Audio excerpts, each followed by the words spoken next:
안녕하세요. 강승환의 내비게이션입니다. 옥스포드에서 열린 이 QEG 가이디드 뉴런 모듈레이션 워크샵에 참석을 했습니다. 맨 왼쪽 사진이 이제 하버드 MGH 병원의 파울로 교수, 이제 PBM의 세계적인 석학이죠. 가운데 사진은 이제 옥스포드 세미나실에서 이제 저희 알싱코 앱을 가지고 뇌파 측정하고 또 PBM 테라피에 대한 이제 시연을 했었던 내용들이고요. 자, 이제 이게 왜 내용이 중요하냐면 아마 이제 자폐 치료하는 엄마들 사이에서 이 TMS는 한 번씩은 다 고민했었던 내용들일 겁니다. 그리고 이제 국내에도 몰트라고 하는 이제 용어로 알려져 있는 이제 TMS 치료들이 이제 최근에 많이 소개가 돼서 저걸 해야 되나 말아야 되나 뭐 TMS 일반 TMS랑 뭐가 다른가 PBM이랑 뭐가 다른가 고민하시는 분들이 많은데 사실 이제 멀트라고 하는 것은 이제 미국의 클리닉에서 이제 만들어낸 하나의 상업적 브랜드고요.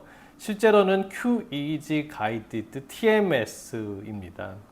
그러니까 그 개념은 이제 일반적으로 TMS를 통해 가지고 뇌의 어떤 부위를 자극을 해주는 데 있어서 사실 자폐라고 하는 것이 어디가 이제 혈관이 손상돼서 일부가 망가지거나 아니면은 뭐 충격을 받아서 망가진 그런 질환이 아니지 않습니까? 뇌 전반적인 발달의 문제라든지 네트워크상의 문제가 있기 때문에 사실상 어느 부위를 자극해야 되는지에 대한 것들을 증상을 가지고 판단하기가 굉장히 어렵습니다. 그래서 이 QEEG라고 하는 뇌파 정량 분석을 통해 가지고 뇌 손상 부위들을 이제 모니터링을 하고 그걸 기반으로 해서 어떤 부위를 자극하실 것인지를 이제 판단을 해서 적절하게 자극을 해주라고 하는 개념이고요. 실제로는 이제 몰트라고 하는 것이 그런 브랜드로 들어오긴 했지만 국내에서도 일부 전문 클리닉에서는 정량 뇌파를 활용을 해서 또 사전에 이제 치료 계획을 수립을 하고 거기에 맞게 이제 TMS나 또는 이제 저희 같은 이제 PBM 치료를 해주는 그런 전문 클리닉들이 이미 존재를 하고 있었죠. 그냥 TMS를 치료를 하는 거하고 QEEG 가이디드 TMS나 아니면 PBM을 하는 거하고의 어떤 차이가 있냐면은 이게 이제 실제로 데이터를 보면은 이 TMS가 원래 미국에서 정식 이 두뇌 치료로 허가를 받은 것은 사실 우울증이 유일합니다.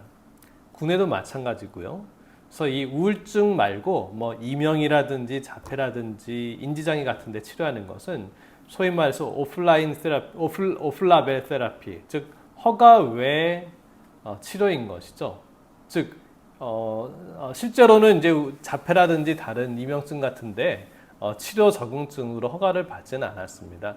그냥 그것은 어떻게 보면은 이제 의사들의 판단에서 치료하는 것인데 중요한 것은 예를 들어서 우울증이라고 하더라도 실제 TMS의 그러니까 우울증 치료에 이제 허가를 받았지만 치료 성적을 보면은 한 절반 정도밖에는 안 되거든요. 근데 이제 그게 왜 그러냐면은 물론 TMS 치료의 한계이기도 하고 또 한편으로는 어떤 치료도 100% 치료가 다 되는 그런 치료법은 없습니다. 근데 이제 이 TMS 치료를 해주는 데 있어서 가장 일반적으로 알려져 있는 것이 이제 이 좌측 전전두엽 부분을 이제 소위 말 도졸 라테랄 프리프론탈 콜텍스라고 하는 이제 그 영역을 자극을 해주게 되면은 이 부위가 좀 기능이 떨어져 있던 것이 활성화가 되면서 사람이 이제 우울함이라고 하는 것에서부터 많이 개선이 된다라고 하는 것이 알려져서 이 부분을 자극을 해주는데 실상은 우울증이 꼭 이 왼쪽의 전전두엽의 기능이 떨어지는 유형뿐만 아니라 다양한 유형들에 의한 우울증이 존재를 할 수가 있어요. 그리고 특히 이제 우울증 중에서도 또 이제 불안 우울이 메인인 경우에는 그냥 우울감이 메인인 경우하고는 이 뇌에서 발생하는 이제 메커니즘이라든지 신경 전달 물질 그리고 관여되는 뇌 네트워크나 영역들 그 뇌파적으로 보면은 주로 병변이 나타나는 뇌 파장대역이 많이 다릅니다. 그렇기 때문에 사실 또 개개인의 차이가 있을 수가 있고요. 정확하게는 이 정량 뇌파를 분석을 해서 뇌를 매핑을 해준 다음에 그 영역에 대해서 거기에 맞는 이제 주파수를 적절하게 판단을 해서 자극을 해주는 것이 그냥 경험적으로 동일한 부위를 자극해주는 것보다 실제로 치료 효과가 훨씬 증가한다라고 하는 것이 논문에서도 이제 밝혀져 있는 바입니다. 그래서 이제 정량 뇌파를 분석하고 그것을 해석하실 수 있는 그런 전문 클리닉에서는 대체적으로 이제 QEEG를 도입을 해서 사전에 분석을 해가지고 치료의 부위와 계획들을 잡고 거기에 맞게 이제 신경 치료를 하고 또 그 효과가 얼마나 나타나는지에 대한 것들을 다시 한번 이제 QEEG로 정량적으로 분석을 해가지고 이런 단순한 증상의 변화뿐만 아니라 이런 데이터를 근거로 해서 치료가 제대로 되고 있는지 안 되고 있는지 또는 얼마나 더 치료를 해야 되는지에 대한 판단을 할 수가 있는 겁니다. QEEG 가이드든 뉴런 모듈레이션 연구를 함에 있어서는 뇌파를 측정하고 분석하는 것이 필요합니다. 하버드 대학하고 작년 가을부터 또 이제 공동 연구에 대한 것들을 굉장히 이제 많이 논의를 하고 있습니다. 파울러 카자노 교수라는 분이 계신데요. 이분은 한 15년 이상을 이 PBM을 연구를 해오신 분입니다. 가장 많은 임상 연구를 했던 대상 질환은 이제 치매 인지기능 장애 그리고 우울증입니다. 이분은 많은 논문들을 이미 출간하셨고요. 지금 한국에서 개발해서 활용하는 것처럼 특정 주파수의 펄스를 이렇게 이제 자극해주는 방식의 그런 PBM이 아니라 그냥 쭉 빛을 쭉 비춰주는 그런 식의 PBM을 주로 연구를 하고 있었고요. 이제 자극 부위도 주로 전체적인 홀 브레인보다는 이런 프론탈 쪽에 전두 쪽의 자극을 주로 이제 활용을 하면서 이제 인지기능 장애에 있어서의 이런 프론탈 콜텍스의 기능을 회복시켜주거나 우울증을 개선시켜주는 연구들을 많이 이제 했는데 지금까지 했던 방식이 아닌 저희가 지금 개발하고 활용하고 있는 저희 아이싱크 웨이브라고 하는 이제 일체형 헬멧을 이용을 해서 QEEG를 측정을 해서 뇌파 분석을 하고 거기에 맞게 이제 PBM 프로토콜을 설정을 해서 이제 전체를 자극하든지 아니면은 또 필요한 이제 특정 부분을 자극을 해주고 자극을 할 때도 특정한 이제 뇌파 주파수를 유동할 수 있는 이 펄스드 PBM 방식으로 하는 것에 대해서 저희 기술을 적극적으로 이제 도입을 하시기로 결정을 하셨습니다. 이분이 지금 진행하고 있는 연구가 초기 알츠하이머병을 PBM으로 치료하는 것에 대한 임상시험이 준비가 되었고 저희도 마찬가지로 지금 아산병원이랑 공동으로 PBM을 이용을 해서 알츠하이머 경도인지 장애를 치료하는 임상시험을 준비를 하고 있습니다. 이제 아이싱크 웨이브 디바이스와 이 QEEG, TPBM의 그 기술의 어떤 차별성을 좀 말씀을 드리면